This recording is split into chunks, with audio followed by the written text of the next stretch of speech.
Eastern housing এর বহুল আলোচিত প্রকল্প আফতাবনগর। এই প্রকল্পটি গড়ে তোলা হয়েছে আধুনিক নাগরিক সুবিধা ও পরিকল্পিত নগরায়নের মাধ্যমে।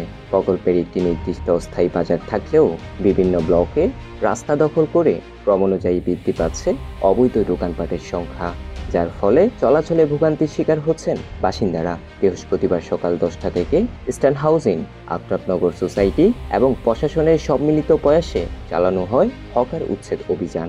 এই অভিযানে অন্তত 40টির মতো দোকান সরিয়ে নেওয়া হয়েছে বলে জানিয়েছেন সংশ্লিষ্টরা। হাউজিং বাসিন্দারা জানান, হকাররা রাস্তার পাশে দোকান বসিয়ে চলাচলে তৈরি করছে প্রতিবন্ধকতা, নষ্ট করছে পরিবেশ এবং গড়ে তুলছে আড্ডাস্থল।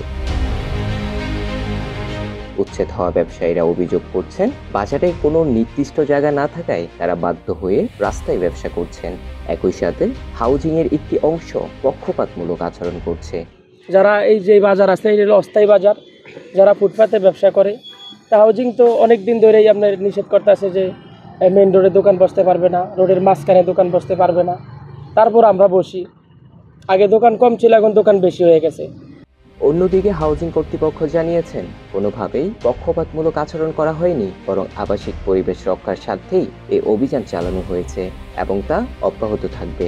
এখানে আমরা এক লাইনে তাদেরকে দোকান করতে বলছি যে এই দোকানের মালামালগুলি যেন বাইরে না আসে। তারা করতেছে রাস্তার ওখান থেকে আইসা, বাইরে আইসা এই পণ্যগুলি তারা দিতেছে, পরিবেশটা নষ্ট করতেছে। Zahur Islam city society, eastern housing, Badda থানা, সিটি কর্পোরেশন, আমরা সবাই মিলে আজকে যৌথভাবে পরিষ্কার পরিচ্ছন্ন কর্ম আমাদের আজকে চলছে।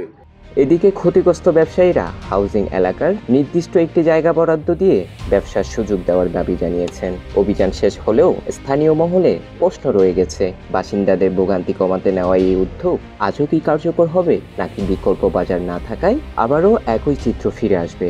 ফরহাদ হোসেন, বিপ্লবী বার্তা, ঢাকা।